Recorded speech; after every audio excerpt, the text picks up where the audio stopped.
여러분 안녕하십니까, 진성호입니다. 오늘은 광복절입니다. 문재인 대통령은 임기 마지막 광복절 경축사를 했습니다. 자, 오늘 문재인 대통령의 경축사는 그야말로 알맹이가 빠진 것 같은 느낌이었습니다. 자, 여느 때도 그랬지만 구체적으로 한일 관계에 대한 구체적인 비전이 없었습니다. 북한 문제에 대해서도 최근 갑자기 이 남북 통신선이 절단되고 지금 통화가 끊겼습니다. 불통됐습니다. 그래서인지 북한에 대한 새로운 정책도 보이지 않았습니다. 오늘 가장 눈길을 끈 것은 적어도 저한테는 바로 코로나19와 관련된 메시지였습니다. 자, 마지막 광복절 경축사입니다. 뭔가 한일 관계, 남북 관계, 그리고 대한민국의 미래 비전을 제시할 줄 알고 기대했던 국민들은 실망할 수밖에 없었다는 생각입니다. 그런데 코로나와 관련해서는 정말 기가 막힌 발언을 했습니다. 10월 달까지 국민 70%를 코로나 접종하겠다는 겁니다. 자, 그런데 이건 지금 누가 봐도 좀 말이 안 되는 거 아닙니까? 지금 대통령이 그동안 이 코로나 백신을 확보 못해서 이까지 왔는데 문재인 대통령은 느닷없이 갑자기 오늘 10월 전 국민 70% 2차 접종 완료라고 이야기했습니다. 백신 허브국으로 도약하겠다고 했습니다. 이건 무슨 뚱딴지 같은 소리입니까? 지금 국민들 염장지릅니까? 지금 SNS, 인터넷 기사 댓글은 난리가 났습니다. 문재인 또 사기치냐? 지금 제정신이냐? 국민들 염장지르냐? 국민은 지금 백신 접종 맞지도 못하는데 70% 2차 접종을 완료하겠다? 그러면 그 국민들은 어느 국민들이냐? 참으로 기가 막힙니다. 10월 달에 전 국민 70% 2차 접종을 완료하겠답니다. 그전에는 11월 이야기했는데 땡겼습니다.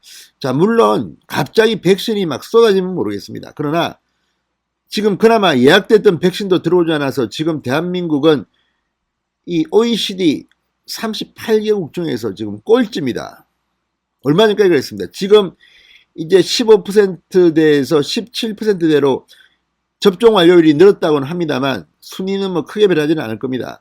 얼마 전까지만 해도 15%의 접종 완료율로 대한민국은 OECD 국가 중에서 꼴찌였습니다. 정말 이런 상황에서 문재인 대통령은 지금 10월 전 국민 70% 2차 접종 완료 이렇게 이야기했습니다.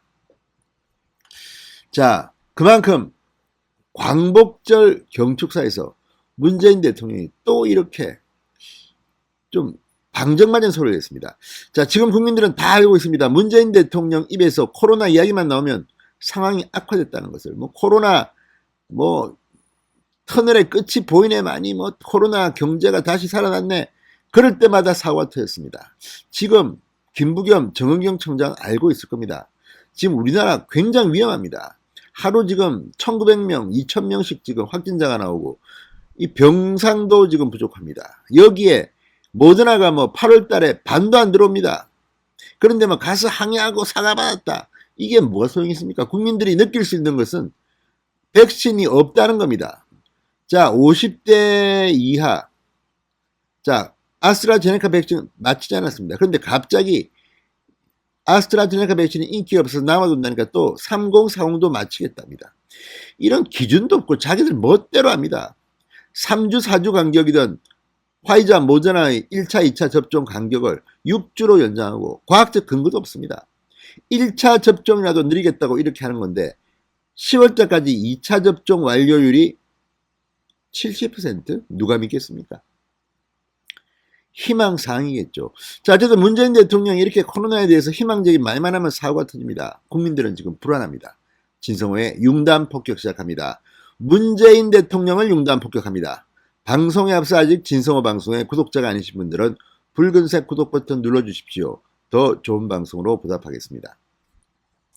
자, 문재인 대통령 오늘 경축사에서 코로나 위기 역시 어느 선진국보다 안정적으로 극복하고 있다. 델타 변이 확산으로 인한 2차 유행도 반드시 이겨낼 것이다.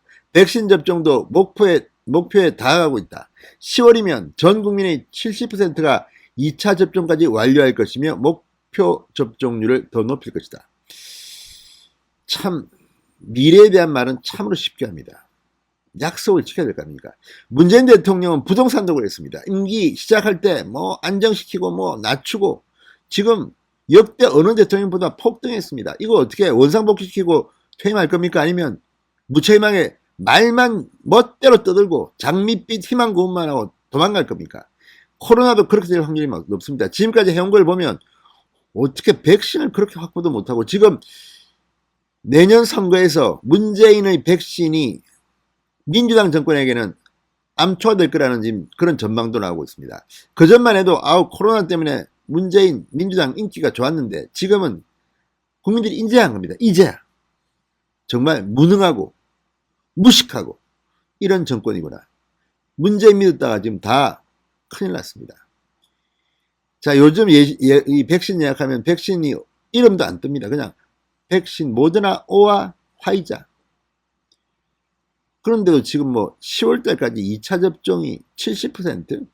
이걸 믿으라는 겁니까? 자, 그러면서 또 백신 허브 국가가 되겠다고 했습니다.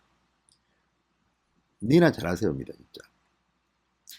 자, 오늘 경축식 주제는 길이 보존하세요였습니다. 일제 침탈의 아픔 속에서도 선열들의 포기하지 않는 의지로 이뤄낸 독립의 터 위에서 경제발전과 민주화를 거쳐 선진국주의로 격상한 대한민국의 위상을 높이고 선도국가 대한민국을 길이 보존해 나간다는 메시지를 담았다는 게 행안부 측의 설명이지만 이걸 듣고 있는 국민들은 과연 그렇게 느꼈을까요? 그리고 오늘 이상한 겨울 문재인 대통령이 경축사를 하는데 표정이 너무 무서웠습니다. 그렇게 뭐 SNS에서 표현하는 사람들이 많습니다. 굉장히 화난 것 같기도 하고 이 광복절날 이 기쁜 날 좀 부드럽고 환한 얼굴로 국민들한테 안정과 희망을 줘야 되는데 지금부터 싸우는 사람 같다는 이런 인상이 오늘 참 이상했습니다. 자, 어쨌든 오늘 문재인 대통령의 광복절 경축사 서울 중구 문화역 서울 284 구 서울역사에서 거행된 이 경축식 코로나로 참석 인원이 대폭 줄었습니다. 뒤에 이준석과 송영길이 보였습니다. 옆에 김원웅도 정말 오늘 이 TV로 생중계를 본 사람들은 조금 짜증이 날만 했습니다. 표정들이 옆에 뭐 김정숙 여사, 김원웅 광복회장, 뒤에 뭐 송영길, 이준석 등등 아무튼 뭐 사람에 따라 다르겠죠. 그렇지만 오늘 광복절 중계방송은 참 답답했습니다. 불편했습니다. 무엇보다 문재인 대통령의 큰 메시지가 잘 보이지 않았습니다. 그냥 뭐 막연하게 뭐 우리 정부는 양국 현안은 물론 코로나, 기후위기, 공동대응, 대화의 문 열어두고 있다. 대화의 문을 항상 열어뒀기 때문에 뭐 동경올림픽도 참가 안 했습니까? 아무튼 참석 안 했습니까? 아무튼 이걸 보면 지금 그냥 공자님 말씀으로 한일 양국이 지혜를 모아 어려움을 함께 극복해 나가며 이웃나라다운 협력의 모범을 보여주게 되길 기대한다. 정말 하나만한 소리를 한 게 아닌가 하는 생각도 듭니다. 그래도 일본하고 막 죽창가 들고 할 때보다 좀 나아진 것 같습니다. 아무튼 임기 말년이 돼서 마지막 경축사를 한 문재인. 오늘 내용에 힘도 없고 메시지도 없고 기억도 안 나고 북한에 대해서 뭐 할 말 못할 말도 없고 아무튼 상당히 실망스러운 경축사였습니다. 특히 코로나와 관련한 문재인 대통령의 코멘트는 상당히 우려스럽다는 생각을 하게 됩니다. 지금 한번 들어가 보십시오. 난리가 났습니다. 국민들이 분노하고 있습니다. 또 사기칩니다. 기성호의 융단 폭격이었습니다. 여러분 감사합니다.